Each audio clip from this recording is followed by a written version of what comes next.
Hello friends, இன்றைக்கி Sri Lankan style முருங்கைக்காய் உருளைக்கிழங்கு சொதி பண்ணுறதை பார்ப்போம்.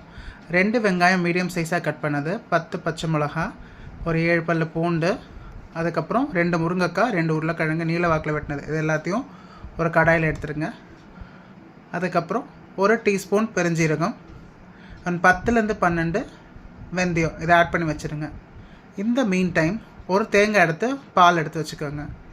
இதில் பார்த்தீங்கன்னா இது முதல் பால் திக்கானது, இது 2வது பால், 3வது பால் எங்கள் அம்மா புழிஞ்சிட்ருக்காங்க, அதுதான் கடைசி பால். ஸோ இந்த கடாயில் தேவையான அளவு தண்ணி ஊற்றி முங்குற வரைக்கும் தண்ணி ஊற்றிட்டு 1/2 டீஸ்பூன் மஞ்சள் போட்டுட்டு தேவையான அளவு உப்பு போட்டு மூடி போட்டு வேக வச்சுருங்க ஒரு 15 மினிட்ஸ். முருங்கைக்காய் உருளைக்கிழங்கும் நல்லா வெந்துடணும்.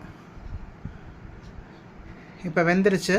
வெந்ததுக்கப்புறம் என்ன பண்ணணுன்னா கடைசி தேங்காய் பால் 3வது தேங்காய் பாலை அடுப்பை சிம் பண்ணிட்டு நம்ம ஆட் பண்ணணும். ஹை ஃப்ளேமில் வச்சு பண்ணாதீங்க, ஹை ஃப்ளேமில் வச்சு பண்ணிங்கன்னா தெரிஞ்சிடும். ஒரு 2 நிமிஷம் கொதித்ததுக்கப்புறம் 2வது தேங்காய் பாலையும் ஊற்றிட்டு கொதிக்க விடணும். 2வது தேங்காய் பால் ஊற்றிட்டு இப்போ நல்லா கிளறினதுக்கப்புறம் கொஞ்சம் கொதி வந்துடும். கொதி வந்த உடனே நம்ம முதல் தேங்காய் பாலையை ஆட் பண்ணிடலாம். ஹை ஃப்ளேமில் வச்சுக்காதீங்க, தெரிஞ்சிடும். மறுபடியும் சொல்கிறேன். ஒரு 2 to 3 மினிட்ஸ் கழித்து கருவேப்பிலை போட்டு இறக்கிடுங்க. அடுப்பை ஆஃப் பண்ணிவிட்டு ஒரு எலுமிச்சம்பழம் புழிஞ்சு விட்டுடுங்க. உங்களுக்கு டேஸ்டியான முருங்கைக்காய் உருளைக்கிழங்கு சொதி ரெடி. இடியாப்பத்துக்கு சாப்பிட்றது சூப்பராக இருக்கும். ட்ரை பண்ணி பாருங்கள். இதே மாதிரி நிறைய வெரைட்டிஸ் இருக்குது சொதியிலேயே. என்னோடய மற்ற வீடியோஸில் நான் ஒன்று உங்களுக்கு அப்லோட் பண்ணுறேன்.